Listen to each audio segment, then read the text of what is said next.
Bonjour,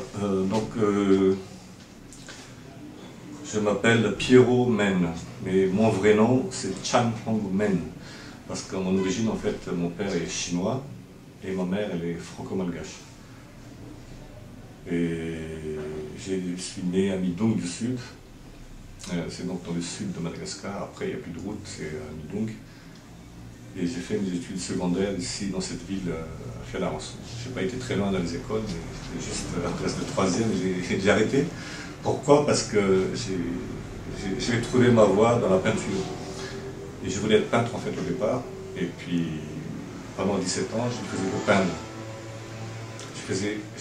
Je peignais essentiellement des portraits parce que dans le regard des gens, j'ai trouvé ça formidable qu'il y a toute une histoire, des vérités, c'est dans le regard qu'on les sent. Et c'est ça que j'ai essayé de capter dans mes peintures, en étant portraitiste, quand je fais de la peinture.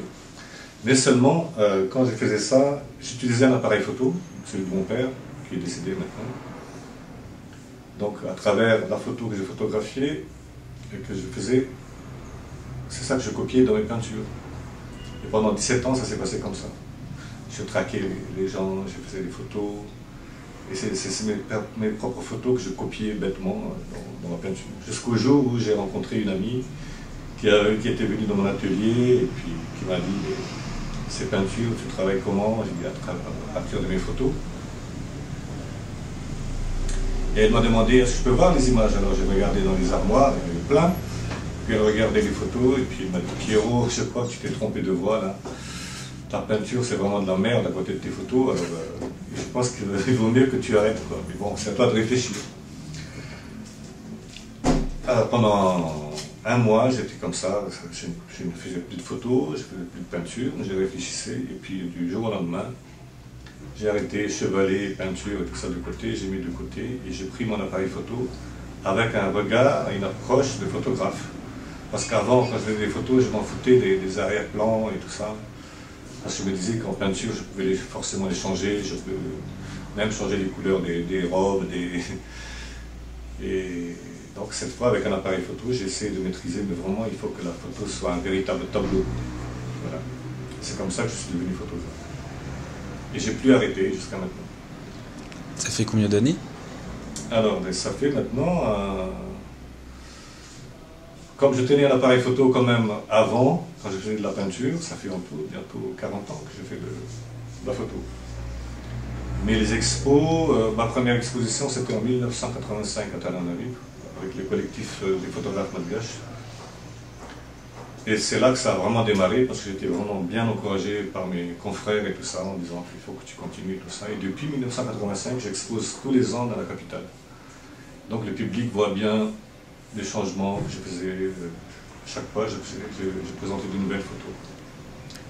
Beaucoup d'expositions à l'international également. Puis après, il y avait eu les Jeux de la francophonie à Madagascar, où les pays francophones ont participé, et j'avais gagné la médaille d'or dans cette discipline de la photographie. Et j'ai été remarqué, évidemment, par les médias et tout ça. Et c'est après que j'ai commencé à partir vers l'Europe. Donc depuis 1990, tous les ans, j'expose tous les ans en Europe. D'accord. Il y a une photo que vous aimez beaucoup, qui est juste posée à côté là. Vous pouvez en parler un petit peu? Oui, bien sûr. Ikalanen, elle s'appelle. En fait, chaque photo, de toutes les photos que vous voyez ici, donc chacun a toute une histoire. Mais bon, ça va être trop long à raconter, mais on va parler de celle-là par exemple.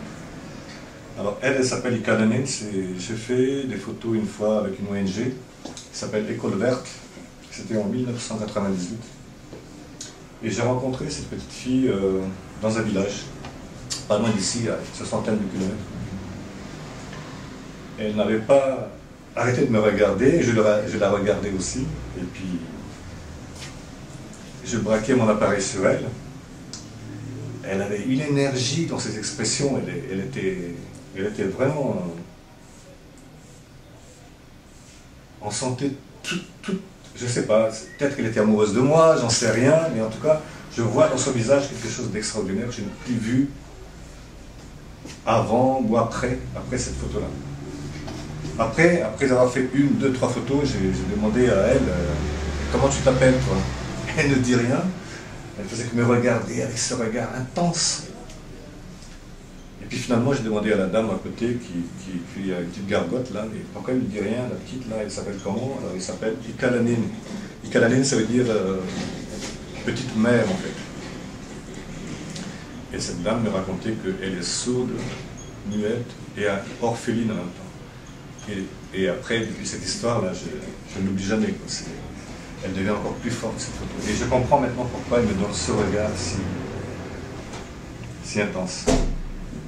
Voilà, c'est un peu ça l'histoire de cette photo. Ouais.